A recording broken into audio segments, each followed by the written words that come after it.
இப்போது எனக்கு வந்து அந்த ப்ரெஷர் இருக்குது. நான் படம் பண்ணும்பொழுது ஓடிடியோடைய பிஸ்னஸ் வேறு மாதிரி இருந்தது.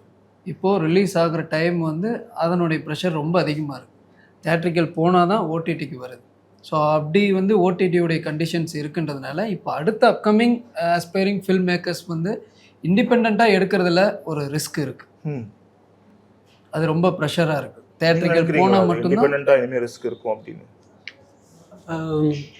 இல்லை, அது 2 ஆஸ்பெக்ட் இருக்குது. ஒன்று வந்து ஃபினான்ஷியல் ஆஸ்பெக்ட் இருக்குது, இன்னொன்று க்ரியேட்டிவ் ஆஸ்பெக்ட். இப்போ க்ரியேட்டிவ் ஆஸ்பெக்ட் பற்றி பேசுகிறோன்னா, தியேட்டருக்கு போய் ஆடியன்ஸ் பார்க்குறது அதுதான் நம்மளோட ப்ரைமரி பிஸ்னஸ் அப்படிங்கிற மாதிரி சென்ஸில் அதுதான் நம்மளோட ஃபஸ்ட்டு இந்த ப்ராடக்ட் அங்கே போய் சேருது, அவங்க தான் ஃபஸ்ட்டு ஆடியன்ஸுங்கிற ஒரு சென்ஸில் நம்ம ஒர்க் பண்ணும்போது ரொம்ப எழுதுறதுலேயும் சரி எடுக்கிறதுலையும் சரி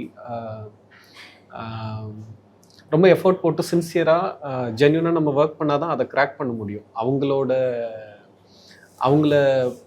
என்டர்டெயின் பண்ணுறதுக்கு நம்ம மெனக்கிட வேண்டியதாக இருக்குது. அந்த ஸ்பேஸே இல்லை. ஓகே, நான் தியேட்டருக்கு வர்றதுக்கு முன்னாடியே வந்து ஓடிடிலையும் டெலிவிஷனும் வந்து இன்வெஸ்ட்மெண்ட்டை வந்து பிரேக் ஈவன் பண்ணிடுது அப்படின்னும்போது ரொம்ப வீக்கான ஒரு மாதிரி கால்குலேஷன் மட்டும் மேக்ஸ் மாதிரி இது பண்ணி இப்படி பண்ணி ஒரு விஷயம் பண்ணினா சேல் ஆகிடுன்ற மாதிரி சென்ஸில் சில ஒர்க்ஸ் ப்ராடக்ட்ஸ் எல்லாம் வந்துருந்தது. அது இல்லாமல் இப்போ இருக்கிறது ஒரு விதத்தில் நல்லது தான். அஃப்கோர்ஸ் ஃபினான்ஷியல் சைடில் நிறைய சேலஞ்சஸ் இருக்குது. ஈவன் பாட்டில் ராதா செல் பண்ணுறதுக்குமே ரொம்ப ஸ்ட்ரகிள் பண்ணணும்னு வச்சுக்கோங்களேன்.